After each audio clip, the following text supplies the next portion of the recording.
मजदूरों को भूख लगने पर 24 घंटे में खाने के लिए सिर्फ एक भूसी की रोटी, नींद आने पर गर्म लोहे से दागते और कोड़े से मारते थे। घर जाने के लिए भाग न पाए, इसलिए शेर जैसा खूंखार कुत्ता रखवाली करता था।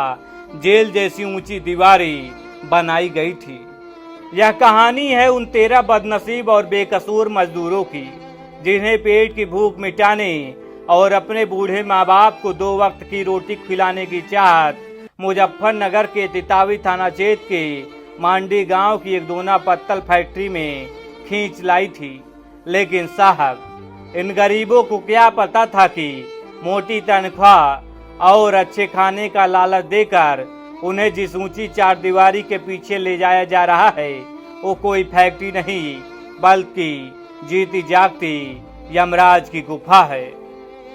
चोकर की सूखी रोटी, गर्म लोहे की तपिश, रबर के चाबुक और खूंखार पिटबुल कुत्तों के पहरे के बीच 2 साल तक नरक भोगने वाले उन लाचार मजदूरों की उससे शक्ति तड़पती मुजफ्फरनगर का गुलामी कांड। कहते हैं गरीबी और लाचारी इंसान से क्या क्या नहीं करवाती।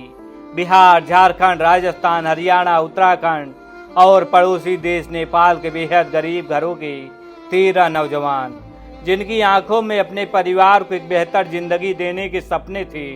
किसी को अंबाला में तो किसी को पंजाब में 8,000 से 12,000 रुपए महीना, 3 टाइम खाना और मुफ्त रहने का झांसा दिया गया। इनमें से एक मजदूर था जगदीश, जिसे कहा गया था कि तुम्हें अंबाला की अच्छी कंपनी में काम मिलेगा, 3 टाइम चाय और भरपेट खाना मिलेगा। साहब, भूखे पेट को और क्या चाहिए। ये मासूम मजदूर खुशी खुशी इन दलालों के चक्कर में साथ चल दिए। लेकिन जैसे इन मजदूरों को मुजफ्फरनगर के मांडी गांव की दोना फैक्ट्री के भीतर लाया गया, लोहे के वो भारी दरवाजे इनके पीछे हमेशा के लिए बंद हो गए। सबसे पहले इन जल्लादों ने उन गरीबों के मोबाइल फोन और पहचान पत्र छीन लिए, ताकि वो रोकर भी अपनी माँ या अपने बच्चों को अपनी तड़प न बता सके। उनकी पहचान मिटा दी गई, उनका अस्तित्व छीन लिया गया और वो आजाद भारत में अचानक सरकारी बधुआ गुलाम बना दिए गए। इन मजदूरों से दिन के 24-24 घंटे जानवरों की तरह, कोल्हू के बैल की तरह काम कराया जाता था और इस हाड़ तोड़ मेहनत के बदले उन्हें खाने को क्या मिलता था। साहब, 24 घंटे में सिर्फ एक बार चोकर से बनी सूखी रोटी, ना कोई सब्जी, ना कोई दाल, ना पानी का सही ठिकाना। काम करते करते जब इन भूखे प्यासे मजदूरों के हलक सूख जाते और वो एक घूंट पानी के लिए गिड़गिड़ाते, तो फैक्ट्री के मालिक शिवम त्यागी और प्रदीप बालियान उन पर लाठियां बरसाते थे। भूख के मारे जब ये मजदूर रात को तड़पते और अपनी सूखी रोटियों को आंसुओं से भिगो कर निगलते, तो उनकी सिसकियां सुनने वाला उस बंद कमरे में कोई नहीं था। 2 साल तक, जी हाँ, पूरे 2 साल तक उन मासूमों ने सूरज की रोशनी तक नहीं देखी। उन्हें बाहरी दुनिया से पूरी तरह काट दिया गया था। लगातार 24 घंटे काम करने के बाद जब किसी मजदूर की आंखें थक जाती, उसकी पलकें भारी होने लगती और उसे जरा सी भी नींद आने लगती, तो जल्लाद मालिक उन सोए हुए मजदूरों पर ठंडा पानी डाल देते थे। और अगर कोई मजदूर थकान के मारे उठ नहीं पाता तो उसे जगाने के लिए दरिंदे गर्म लोहे की सलाखों से उसके जिस्म को दाग देते थे। चमड़े और रबर के चाबुक से उनकी पीठ पर तब तक प्रहार किया जाता था जब तक कि उनकी खाल फटकर खून की धार न बहने लगे। कई मजदूरों ने रोते हुए पुलिस को अपने बदन पर वो नीले और काले पड़ चुके गहरे जख्म दिखाए, जो महीनों पुराने थे और जिन पर मक्खियां भिन भिन आ रही थी। विरोध करने पर उन्हें नहला नहला कर लाठियों से तब तक पीटा जाता था जब तक कि वो अधमरे होकर जमीन पर न गिर जाएं। मुजफ्फरनगर के एसएसपी संजय कुमार वर्मा ने खुद आशंका जताई है कि इस भयानक यातना के दौरान कुछ गरीब मजदूरों की तड़प तड़प कर मौत हो चुकी होगी, जिसके शव को शायद इन दरिंदों ने कहीं गायब कर दिया होगा।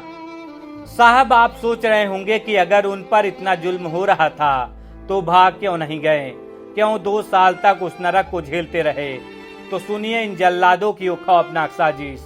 इन दरिंदों ने फैक्ट्री परिसर के चारों तरफ ऊंची दीवारें खड़ी कर रखी थी और वहां 2 बेहद खुखार पिटबुल नस्ल के शिकारी कुत्ते पाल रखे थे। जब भी कोई मजदूर दीवार की तरफ देखता या भागने की कोशिश करता, ये मालिक उन पिटबुल कुत्तों की जंजीर ढीली कर देते थे। उन खतरनाक कुत्तों से इन बेकसूर मजदूरों को कटवाया जाता था। कुत्तों के नुकीले दांत जब इन भूखे कमजोर मजदूरों के मांस में धंसते थे तो उनकी चीखें उस पूरी फैक्ट्री में गूंजती थी। उस खूंखार पिटबुल के डर से कोई भी मजदूर रात को उठने की हिम्मत तक नहीं करता था। वो सिर्फ अपनी आंखों से आंसू बहाते थे। लेकिन साहब कहते हैं कि जुल्म का घड़ा एक दिन जरूर भरता है। सोमवार की एक अंधेरी रात को जब दोनों मालिक शराब के नशे में धुत थे और पिटबुल कुत्ते दूसरी तरफ थे, एक मजदूर ने अपनी जान की बाजी लगा दी। उसने सोचा कि यहाँ तड़प कर मरने से अच्छा है कि भागते हुए गोली खा लिया जाए। वह मजदूर किसी तरह फैक्ट्री की सुरक्षा को चकमा देकर कटीली तारों से अपने बदन को लहूलुहान करते हुए दीवार फाड़ कर भाग निकला। वह नंगे पैर भूखा प्यासा दौड़ता हुआ सीधे स्थानीय पुलिस स्टेशन पहुंचा। जब उसने रोते हुए अपने पेट के जख्म पुलिस वालों को दिखाए और अंदर का आंखों देखा हाल सुनाया तो पुलिस अधिकारियों के भी पैरों तले जमीन खिसक गई। बिना एक पल गंवाए मजिस्ट्रेट की मौजूदगी में पुलिस, लेबर विभाग और प्रशासन की संयुक्त टीम ने आधी रात को उस फैक्ट्री पर धावा बोल दिया। दरवाजे तोड़े गए और जैसे ही पुलिस अंदर घुसी, वहां का मंजर देखकर खुद खाकी वर्दी वाले भी रो पड़े। 13 मजदूर कंकाल बन चुके थे। उनके चेहरों पर खौफ था। पुलिस ने तुरंत दोनों मुख्य आरोपियों शिवम त्यागी और प्रदीप बालियान को दबोच लिया और उन बेकसूरों को आजाद कराया। साहब, बुधवार का वो नजारा मुजफ्फरनगर पुलिस लाइन में ऐसा था जिसे देखकर वहां मौजूद हर इंसान की आंखें नम हो गई। जब इन मुक्त कराए गए मजदूरों का मेडिकल कराने के बाद उनके परिजनों को सूचना दी गई तो कई महीनों से अपने बेटे को मृत मान चुके बूढ़े माँ बाप वहां पहुंचे। जब एक बूढ़ी माँ ने अपने कंकाल बन चुके बेटे जगदीश को देखा तो वहां उसके पैरों में गिरकर फपक फपक कर रो पड़ी। बेटे ने अपनी माँ के आंसुओं को पोंछा और मुजफ्फरनगर पुलिस के एसएसपी को सैल्यूट करते हुए रोते हुए कहा, साहब, अगर आज पुलिस न आती तो हम सब वहां लाश बनकर ही बाहर निकलते। मुजफ्फरनगर पुलिस ने हमें नई जिंदगी दी है।